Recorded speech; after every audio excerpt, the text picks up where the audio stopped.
নমস্কার, সকলকে আমার প্রণাম জানিয়ে আজকের যে কবিতাটি পাঠ করব, কবিতার নাম নিকট। কবি হলেন সুবল চন্দ্র দাস। তুমি আমার নিকটে ছিলে, হয়নি কভু জানা, চোখে আমার এমন আলো, চোখ থেকেও কানা। যেখানে আছে বসত বাড়ি, সেখানে তুমি এলে, যতই আমি যাই গো ভুলে, নিয়েছ তুমি তুলে।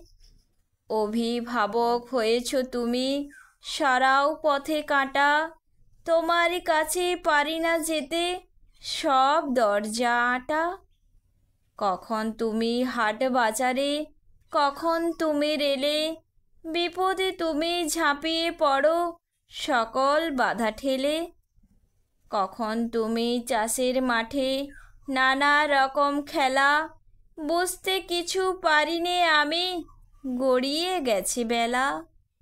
ছোট্টবেলার অনেক স্মৃতি, থাকে স্মৃতির দেয়া, কয়েক বর্ষ বেয়ে ছিলে, পাড়া পাড়ের খেয়া।